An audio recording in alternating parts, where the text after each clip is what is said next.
አፎሚያ መንያ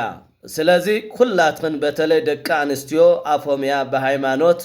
በሐዳራ በቃል ኪዳና ዘለዋ ጽንዓት ለደቃ አንስትዮ መምህር ስለዝኾነት ደቃ አንስትዮ ኩልክን ጸጥ ኢልክን ስምዓ በጽሙና ማለት ኩላትና ደቅ ተባዕትዮ ውን ንስማዕ ማለትና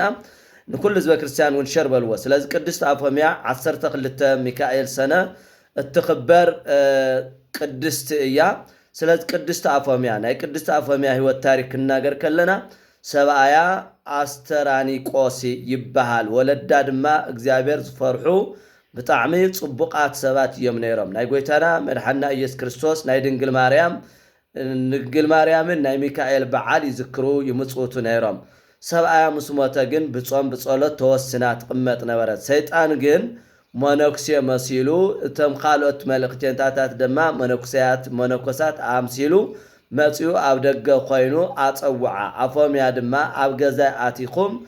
በሚካኤል ስእሊ ኣብ ሚካኤል ስእሊ ቅድሚ ኣብ ቅድሚ ሚካኤል ስእሊ ቅድሚ ጸልዩ የለበለቶም ንሕናማ ከይመጻና በቦታና ጸሊና ደአኾናይ በልዋ እዚ ኩሉ ጾም ጸሎት እንታይ ክገብረልክ እዩ በልዋል አፎሚያ እዚ ኩሉ ክደግመ እዚ ኩሉ ጾም ጸሎት እንታይ ክገብረልክ በልዋ እንት በዝሕኮ ከም ዝቀትል ጸሎት ኣይትፈልጥ ድኺ ሃብትኺ ህብኪ ምጭራስኺ ስለምንታይ እዩ በልዋ ከዚ ድማ ዕድመኺ ይሓልፈከለ እዩሞ ሰብኣየትኺ ቆልዓ ወሊድኺ ክትቅመጢ ይመኽረከለኹ በላ ሰይጣን ሞኖክሴ መሲሉ ማለት እዩ ሰብኣይ ክውን መንግስተ ሰማያት ወሪሲ እዩ በላ ሳድማ ብዘካብ ምስኻል ወዲ ከይራኸብ ቃልኣቲ እየ ርግብታትን ኳኻትን እንኳ ሰብኣይ እንተመትወን ምስኻል ሰብኣይ ካልእ ሰብኣይ ኣይፈልጣን ስለዚህ እዚ ምግባር ኣይክእልን በሎቶ ለሰይጣን ማለት እዩ ካልኣይ ከእቱ ኣይክእልን በላ ካልኣይ ምእታውኮ ምምርዓብኮ ሓጢኣት ኣይኮናን በላ ኣስተውዕላ ደቂ ኣንስትዮ ሓጢአት መሲልክ ይበላ አብርሃም ይስሐቅ ያዕቆብ ዳዊት እኮ ሰበይቲ ካልአይት ሰበይቲ እዮም እዮም ግን ደቂ እግዚአብሔር ግን ናይ እግዚአብሔር ፍቁራት ከም ዝነበሩ ሕሰቢ በላት እሳ ድማ ኦ አባ አስኬማከ ሰናይ ወቃለከ እኩይ አባ ቆውዕኻ ጽቡቕ ቃልኻ ግን ክፉእ በለቶ ትርጉምታ እዩ አቦይ ቆውዕኻ ጽቡቕ ንግግርካ ግን ክፉእ ይበለቶ አይት ጹሚ አይት ጸሊ ዝበልኻኒ መን እዩ ጀታኮ ፈጣርኮ ካብ መስዋዕት ምጽዋት እየ ክመርጽ ኢሉ ኣይኮነን ድዩ ሰብ ካልኣይ ተዘእቲ ስዕዳዲ ክኾኖ በለቶ ኢላ ና ሚካኤል ስለውፃ እንተርዮተላ መልክዑ ተቐይሩ ሎሚ እንኳ እንተ ዘይተኸኣለኒ ሰነ 12 መዓልቲ ሚካኤል ሰነ 12 ልሰው ልደት ቅዱስ ሚካኤል ንሰው ልመና ክኸርከሎ መጽአሽዑ ሓሳበይ ክትቀበልኒ ክገብር እየ ኢሉ ብዓብይ ጮኸ ጠርዓ ድሕሪኡ ሰነ 12 በዓል ምኽባር ተዘጋጀተላ እቲ ሰይጣን መልአክ መሲሉ መጽኡ ሰላም ንኣኺ ይኹን ኣነ ናይ መላእክቲ ሃለቃ ቅዱስ ሚካኤል እየ እና ስገድለይ በላ ማለት እዩ ሎሚ መጽኡ ከምዘ ስሕተኪ ስለ ዝፈለጥኩ ሰይጣን መላእክተይ ሓዲገይ መጽአ ኣለኹ በላ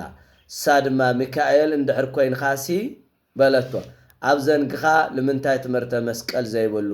ናይ ንጉስ መልእክተኛ እኮ ብዘይ ንጉስ ማይተም ይኸድዩ በለቶ መስቀል ኣትሒዙ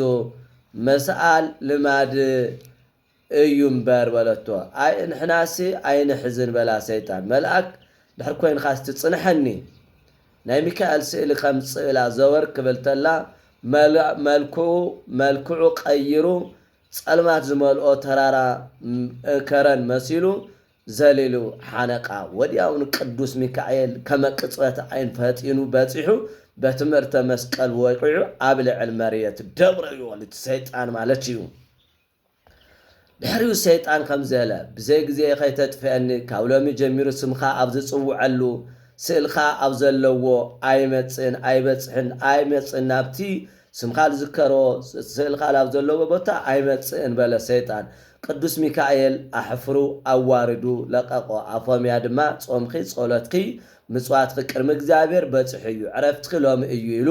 ቅዱስ ሚካኤል አረገ ተሰወር ኣፎምያ ድማ ናብ ቤተ ክርስቲያን ከዳ ስጉእን ደሙ ተቀበለት ድሕሪኡ ናብ ጳጳስ ከዳ ቀሳውስቲ ዲያቆናት መዘምራን ኣኸቲልኻ ናብ ገዛይ ንዓ ጸልየለ በለቶ ልትልቀ ጳጳስ ድኻታት እውን ቆልዑት ህፃናት ኩሉ ናብ ገዛይ ክጽውዕ ግበር በለቶ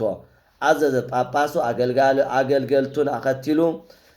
በዝመፀ ግዜ ኣብ ኣዳራሽ ኣትያ ጳጳሱ ብወርቅ መንበር ካህናቱ ምስቲ ጳጳስ ብየማንን ብጸጋምን ብናይ ብሪ ወንበር ኣቐሚጣ ኣብ ትሕቲ እግሩ ናይ ኣበባ ምንጻፍ አንጺፋ ገንዘባ ኩሉ ንጳጳስ ኣረኪባ ለኣየና ለሰብኣየ መታሰቢያ መዘከሪ ኮነኒ ምንታን መጽውተለይ በለቶ ናይ ሚካኤል ስእሊ ኣብ ቅድሚኣ ከም ዘቕመጠቶ ኣብ ቅድሚት ምሰቕመጠቶ ከም ንስር በሪሩ በቤተ መቅደስ መካከል ብዘይ መስቀል ከይዱ ተሰቀለ ድሕሪኡ ለምሊሙ ፍሬ ኣፍርዩ ሕመማን ዝፍወስ ኣጋንንቲ ዘውፅእ ኾነ ድሕሪኡ ዝግን ናተማህፀነት ምስ ጳጳስ እግሪ ወዲቃ እንተላ ብሰላም ዓረፈትና ናይ ዕረፍታ መታሰቢያ ዕለተ ዕረፍታ ዝኽበረሉ ኣፎምያ ሰነ 12 እዩ ስለዚ ካብዚ አንማሃሮ ብቃል ኪዳንዋ ጽኑዕቱ ምዃና መጽዋትት ምዃና ሰይጣን ዘየስሕታ ምዃና ብቅዱስ ሚካኤል ተራዳእነት ተኣምን ምዃና ሰብኣያ ምስወታ ድማ ካልእ ሰብኣይ ኣይደልይን ኢላ ናይ ሰይጣን ምኽሪ ዘይምስማዓ ስለዚ ካብዚ ደቂ ኣንስትዮ እንመሃረታ እዩ እትመሃረታ እዩ ከምኣ ብቃል ኪዳንካ ምጽናዕ ብሰብኣይ ተመተውን ብቃል ኪዳንካ ምጽናዕ እቲ ሰይጣን መሲሉ ወለዲ ንምንታይ ኢሉ ዘማኽረና ዓለማዊ ሰብ ናይ ምኽሪ ላይ ምስማዕ ማለትና ስለዚ ሕገ ቤተ ክርስቲያን ዘይከኣሎት ኮይኑ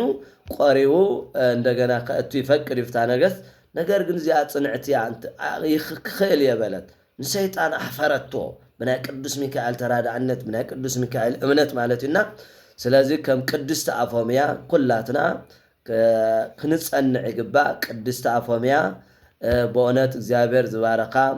ብእግዚአብሔር ተኣምን ብመላእክት አማላጅነት ተኣምን እሞ ስለዚ ናይ ቅድስቲ ኣፎምያ ታሪክ ምፍላጥ የድልየና እዩ ስለዚ ሰነ 12 ናይ ቅዱስ ሚካኤል በዓል ናይ ባህራን ናይ ቅድስቲ ኣፎምያ ናይ ላሊበላ ንጉሰ ኢትዮጵያ እዩ ያው ናይ ንጉሰ ላሊበላ እውን ቀጻላይ ክንማሪናና ስለዚ ናዚኣ ህይወት ለዓደለ እግዚአብሔር ለአናም ያዓድለና ናዚኣ እምነት ዘዓደለ እግዚአብሔር ናዚኣ ለኩላትና ያዓድለና አሜን